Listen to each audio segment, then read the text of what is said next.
In this lecture, we are going to study about characteristics of lasers and their applications. This is lecture 1 of unit 4, lasers. This picture on the screen shows you the difference between an ordinary source of light and a laser light. If you look at the ordinary source of light, say a white light over here, what is your observation? You see that the angular dispersion is more. It cannot be focused to a particular spot. And the meaning of white light is all 7 colors are present in it. Whereas when you look at the laser light, you can see that the angular dispersion or angular spread is less. Then since the angular spread is less, they can be focused to a particular point and they are monochromatic, meaning they can give only a single color. We shall see the difference between an ordinary light and a laser light. Ordinary light works on the principle of spontaneous emission. They are incoherent, divergent, polychromatic, and cannot be focused to a sharp focus. Whereas laser light, they work on the principle of stimulated emission. They are coherent, highly directional, monochromatic, and can be focused to a very sharp spot. Now, some of the special properties which distinguish lasers from ordinary light sources are directionality, high intensity, monochromaticity, and coherent. What do you understand by directionality? Now this picture on the screen shows you and gives you an idea of what is directionality. When you take a ordinary source of light, white light, you can see that there are different colors and they go in different directions. Whereas when you take a monochromatic light, though it is a single color, but the dispersion is there. Whereas a laser light is monochromatic and highly directional in nature.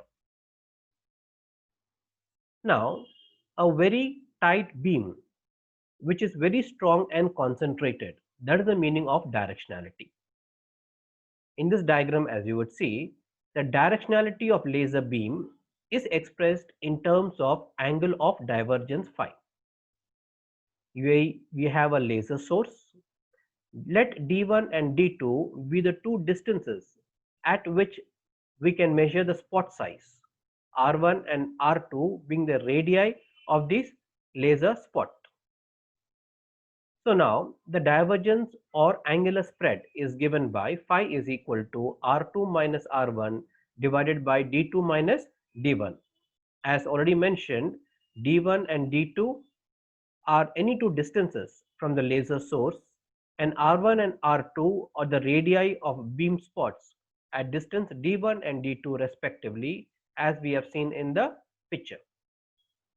Laser light has less divergence, which means that laser light has more directionality. What do you understand by intensity? In case of lasers, light is a narrow beam and its energy is concentrated within the small region. The concentration of energy accounts for greater intensity of lasers. Now this picture over here shows you what is monochromaticity. The meaning of monochromaticity means one specific color, single color. When you take an ordinary source of light, it gives out different colors in different directions. Whereas when you see a laser light, a single color is produced. That is the meaning of monochromaticity. Next, we can see what is coherence. The picture over here shows you what is incoherent light and what is coherent light. When you take incoherent light, you would see the crest of one falls on the trough of the other at any given point of time.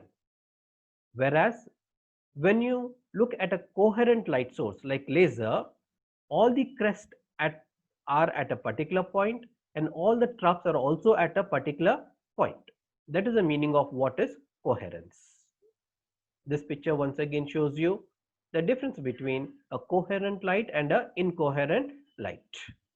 Laser lights are coherent, whereas LED lights are incoherent.